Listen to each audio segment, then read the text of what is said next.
15th cabinet meeting po ng ating Pangulo, yan po ang reactivation po ng Task Force El Nino or TFEL. Maglalabas po ang ating Pangulo ng executive order para mapaghandaan ng maaga at masolusyonan ng mabilisan ang maaring maging interventions po na mabilisan at patuloy po na monitoring at pag-aagap, paghahanda po sa maaring maging epekto po ng El Nino. Bago po ang lahat, gusto ko pong kilalanin natin si Secretary Rene Solidum na magiging co-chair po ng Task Force El Nino upang magbigay po ng ulat tungkol sa latest updates sa El Nino phenomenon po. Sec. Rene. Secretary Chodoro. Based on the latest DOST Pag-asa monitoring and assessment of the latest information provided by the Climate Prediction Center of the National Oceanographic and Atmospheric Administration of the U.S., strong El Nino is expected to continue through December, January of 2024, and majority of the global climate model would suggest that El Nino would still persist until March, April to May 2024. But with a transition to El Nino Southern Oscillation Neutral in April, May to June 2024. So essentially the effects of El Nino will still be covering the first and second quarter of 2024. But then the peak of El Nino in terms of drought will be April of 2024, which is slightly different from the forecast last week or 2 weeks ago, that it will be May.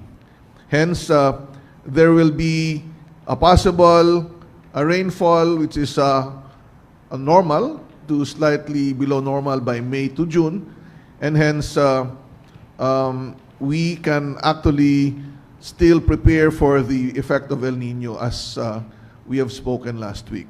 So yun po yung pagbabago. The drought will peak again May 2024. April 2024 with 63 provinces possibly experiencing drought condition and 12 provinces experiencing the dry spell condition. Tagtuyot pareho sa Tagalog yun, mas matindi lang yung isa. Thank you very much. Tutuloy po tayo sa reactivation po ng task force na ibinuo po ng ating Pangulo. Nagkaroon na po ng Task Force El Nino noong 2001 under Executive Order number 16. Ito po ay ni-revive, ngunit ni-revise ng ating pong Pangulo ngayong araw na to. Nagkaroon na po ng National Action Plan na ginawa po ng NEDA at isinabmit na po sa ating Pangulo at batay dito, ginawa po ang task force. Ang constitution po ng task force ay ang DND as chairman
ay ang DND as chairman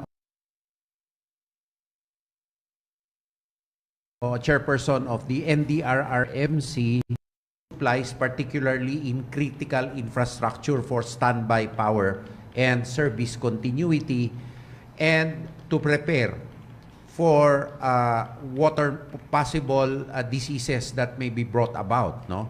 On water security measures, I'll leave it to Sec Tony to expound on later. All of these interventions will receive top priority from the government. Although we are very thankful with the predictions of Pag-asa right now, nagpre-prepare po kami ng extended El Nino scenario just for service continuity and for due care. So this EO po will come out as soon as possible.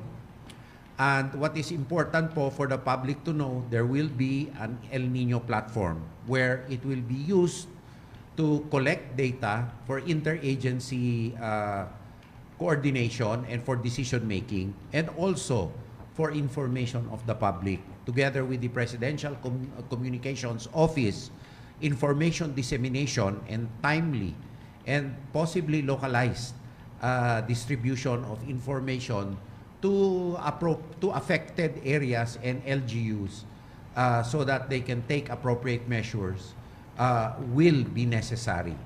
So I'll turn over the floor po to Sec Tony because the major issue here is on water. And I'll turn over the floor to Secretary Loizaga po. Thank you po, Sec Ibo, and thank you kay Secretary rin.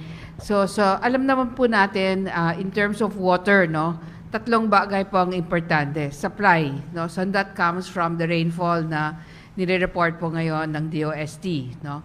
The second one is yung infrastructure. How do we get the water to those that need it?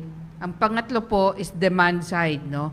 How do we manage yung pagka-utilize natin ng water as a resource? So these three, no? So availability, access, affordability, iyon po ang pinakamahalaga in terms of water security. Now, in terms of the role po ng DNR in the task force, as you know, there is a WRMO, yung Water Resource Management Office.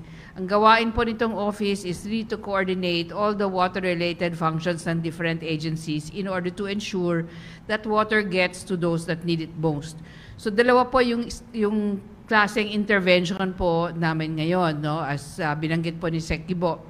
The first one is yung immediate, no? To make sure that in the urban centers and of course in terms of agriculture and power and manufacturing, there is supply.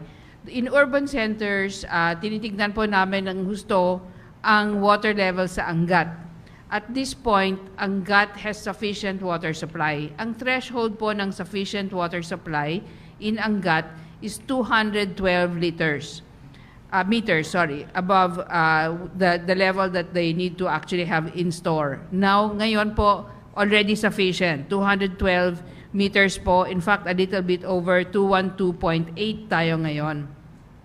As you know, there are also infrastructure projects na inaugurate ni Presidente, in fact, last week, on water treatment of available water sources. No? So ito po, we are very, of course, interested in having private sector work very closely with us. So in the case of water treatment po, access of water from Laguna Lake for potable water, there are investments already that will be on stream as of next year.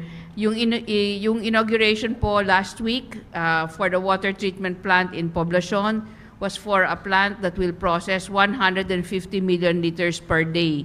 At full capacity po, this can supply about 1 million people. By June next year, about 50 million liters per day will already be available. Also from this group of investors sa private sector, which are the Metro Pacific Group, there will be 2 more water treatment plants in Imus that will be on stream by 2024 and 2 more in Bacoor by 2025. So importante po ang water treatment kasi po may supply tayo but we need to produce the water as potable, as usable by those that need it.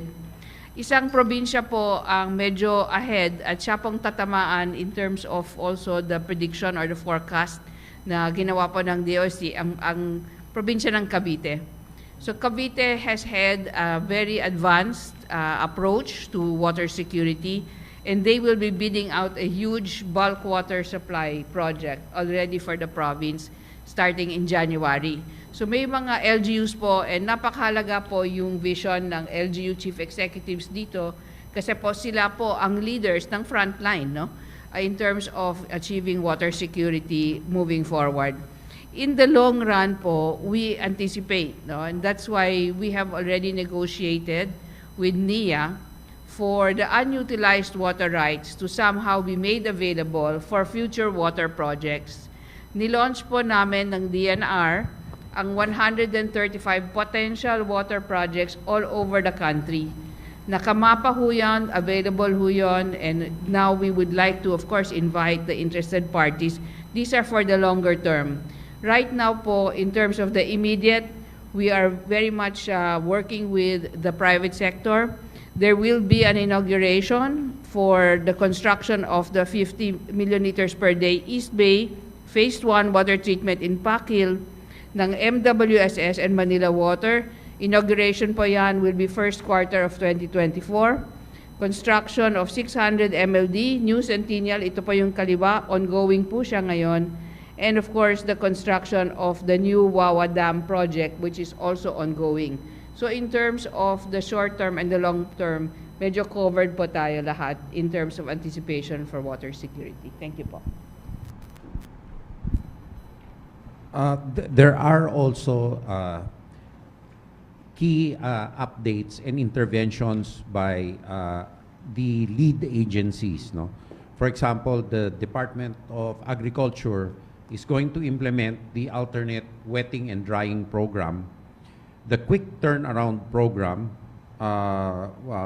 which involves several techniques for utilizing the space available for planting, and also to maximize water. There has also been 743 kilometers of irrigation canals already improved out of the target 843.23 kilometers. Small-scale irrigation projects are being repaired and rehabilitated. Irrigation network services to save production in vulnerable areas are being implemented, and promoting and supplying ng native livestock and poultry through the PNAD program, Philippine Native Animal Development Program, and provision also of alternative livelihoods for and climate adaptive technologies for fisher folk. For the DOE, as of the 31st of this year, 23 new committed power projects and 3 battery energy storage systems are scheduled to come online in the first quarter of 2024. There is an ongoing development of an inventory and coordination of critical facilities, for example, hospitals, with emergency power needs, of which the essential agencies magko-coordinate po sila upang magkaroon ng backup and standby systems ang critical facilities. The NPC SPUG Luzon, meron po siyang 3 bagong unit ng 25 kilowatt trailer-mounted diesel generating sets. Araw-araw po minomonitor ang level ng dams and reservoirs under the NPC monitoring. Meron pong mga rainwater collection programs na ginagawa sa power plants, lalo na po sa Zamboanga, and continuous po ang coordination ng DOE sa DOST to ensure timely completion of projects. Pati po ang mga right-of-way issues na encounter po ng NPC ay ina-address po, at they are also promoting, and this is also an intervention by DILG po, the campaigns on the dangers of grass fires and kite flying po, pag sumabit po sa alambre ang mga kites, no? And of course, they're advancing and promoting the use of energy efficiency and energy consumption reduction interventions.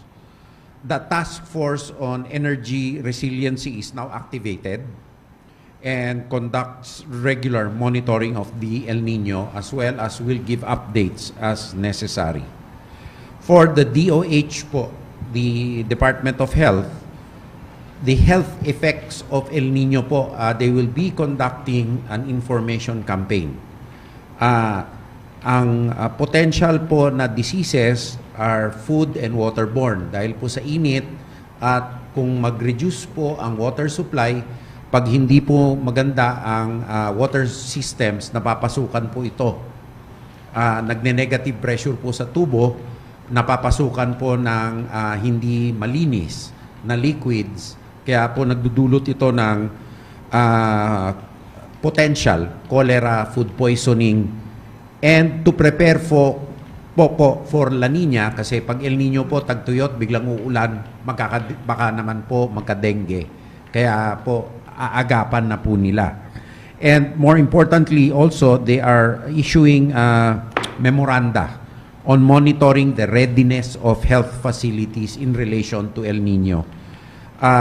That's health facility preparedness for service continuity po para sa El Nino, at reporting process po on the monitoring of health facility preparedness during El Nino for DOH supervised hospitals and other critical health facilities. Sa DILG po, ang BFP po ay isang lead agency that will intensify fire prevention interventions to include also across agencies as appropriate yung water distribution facilities po. Pag kinakailangan po mag-distribute ng water together with the health component of these. The PNP to join environmental protection efforts, tree planting activities, and peatland and fire prevention activities and training sa Leyte and Agusan del Sur. So those are the interventions po by agency as of this time, and the PCO will be providing continuous updates as necessary, and we shall be reporting to the President on key updates as often as possible. The President decided to make this task force a presidential task force given the potential complexity of the El Nino. So I think we've said our piece, and we shall be open po to take questions from the media. Maraming salamat po. Magandang Thank you, hapon po. Secretaries. Now the floor is open. May we entertain some questions from the media? Katrina Domingo, ABS-CBN. Good evening, sirs and ma'am. For Secretary Solidum, you mentioned that there are 63 provinces possibly experiencing drought conditions, as well as 12 provinces with dry spell conditions. For the benefit of the common folk, what will be the key differences between areas experiencing drought conditions and dry spells, and which provinces are we expecting to be most severely hit by dry spells and droughts? Okay.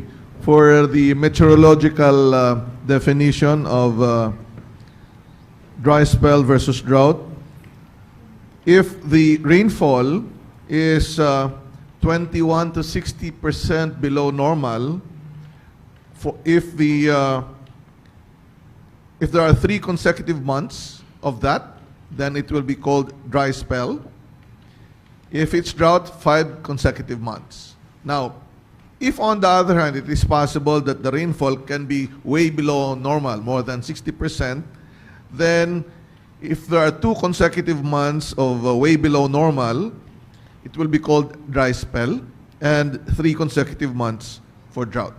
Now, in terms of the drought, which would peak during April,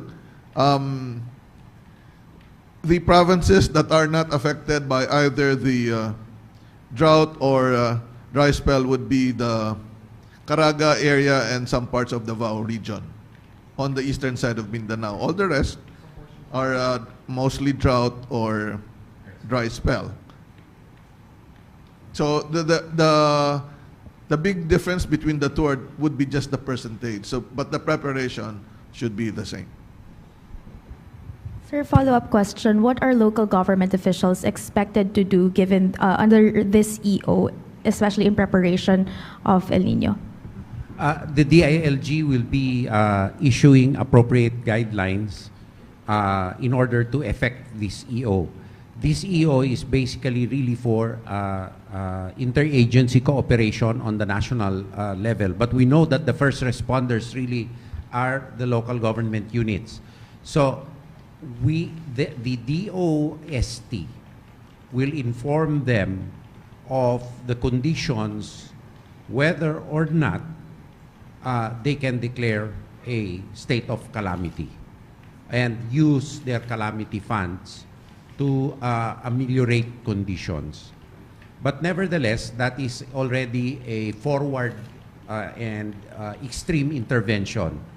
At this early stage, the DILG, which is also in charge with safety, propagation of information against fires, and pre-disaster assessments of the vulnerabilities of the local government units, shall, in coordination with the OCD,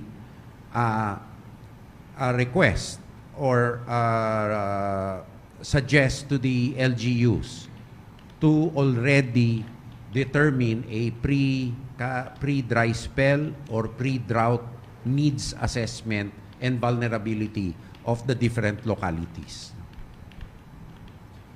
There is also the phenomenon which was discussed in cabinet of what we call a slow onset calamity na hindi po biglang buhos or biglang tuyo. Slow onset ito.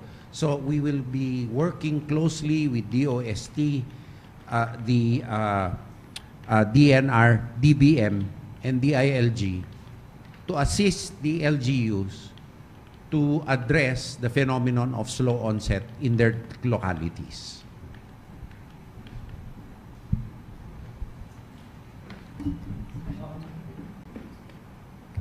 Sir, George Cahilas po, CNN Philippines. Sir, you mentioned about DBM.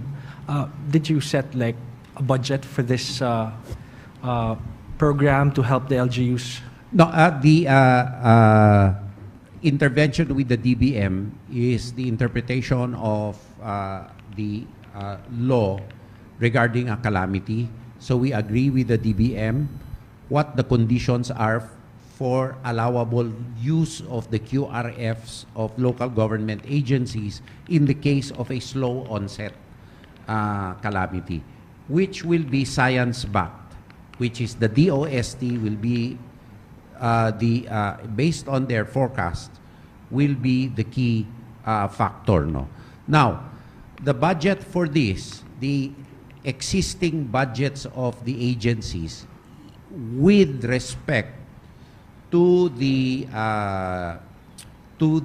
national government interventions is sufficient without need to resort to the QRF of agencies. Now, in case there is a declared national calamity, then we can resort to our respective QRFs. But in the local government unit, their declaration will be based on the normal standards, no, in declaring a calamity, no. But the on a slow onset calamity, it shall have to be based on a determination by the DOST. If I may add, no, so may mga water districts po tayo, no, sa luwa.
also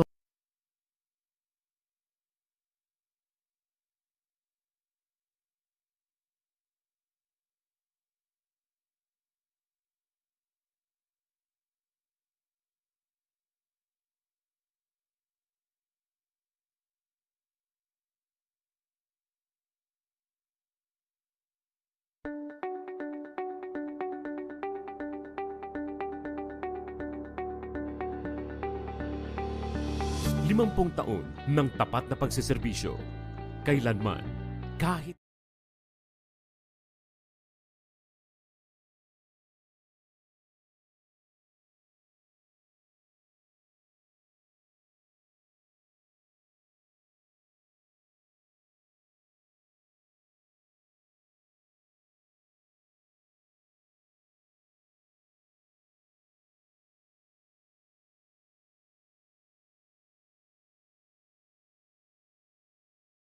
So, ang infrastructure requirements, ngayon pa lang, inilalatag na ng Pangulo not only to address this El Nino, but for future cycles, no?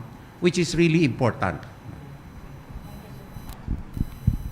Sir, if I may, Sec, if I may add, no? So, ang instruction rin ng Pangulo is to have our infrastructure investments be multi-purpose so that one investment in a kind of infrastructure can generate several values, no? Whether they are for flood control in the end, whether for irrigation, or eventually for water supply and distribution as well.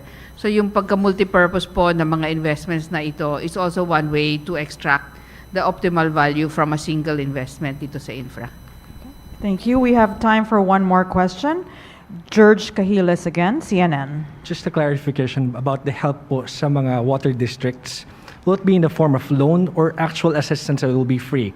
Because I'm wondering about the status of struggling water districts who cannot afford to pay loans. Thank you. So the current thinking is that it will be in the form of soft loans that are possibly very low interest or no interest. No? So hindi pa ito set in stone. Ang interesado po kami in terms of the responsible use of the funds. So kung medyo free yung pagkalabas ng availability, no, we would like to have some optimal, no, usage of whatever will be available. So ang current thinking po is sana po soft loans ito, very low or no interest at all. So hindi pa set in stone, pero ito yung thinking at the moment. Salamat. Thank you, ma'am. Okay, one more question. Vance Fernandez, Police Files. Good afternoon, sir. Does the Philippines have a permanent strategy for dealing with El Nino as it is expected to worsen in terms of frequency in the perceivable future due to climate change? Yes, the NEDA has an action plan that it has submitted to the President, which contains, as I said earlier, medium-term and long-term interventions, which are precisely to meet the recurring nature of El Nino and the variability of frequency of its occurrence. Sir, on another question, how will you try to help or cope up with the problems of the farmers during this El Nino phenomenon? Because kasi sir, may mga dumadaing na wala silang irrigation in some places. Well, kaya nga pinag-utos na ng ating presidente is to rehabilitate and repair all NIA irrigation canals and the dams itself. There are other interventions that can be done which are under study right now to provide for water supplies for them. And the DA that's why it is part of this task force, although Secretary Laurel is now reporting to the cabinet and could not excuse himself from the full cabinet meeting. He will detail the interventions by the DA because food security and food production is one of the 5 concerns that will be addressed. It's only that the 3 of us were done reporting, so we could excuse ourselves from the full cabinet meeting. Thank you very much, sir. Katrina Domingo, ABS-CBN. Hi, sir. Follow-up question. Just to give our viewers a bigger picture, what's at stake here should the Philippines fail to address the effects of the dry spells and the droughts? Do we have a ballpark figure as to how much the country can lose in terms of agriculture and other sectors should the public and the private sector fail to cooperate with the government? No, we don't have a ballpark figure right now. No? Right now, we cannot have a ballpark figure basically because the modeling is, the basis will be the possible effects of El Nino as modeled. And the closer we are to the occurrence, then the more accurate the models become.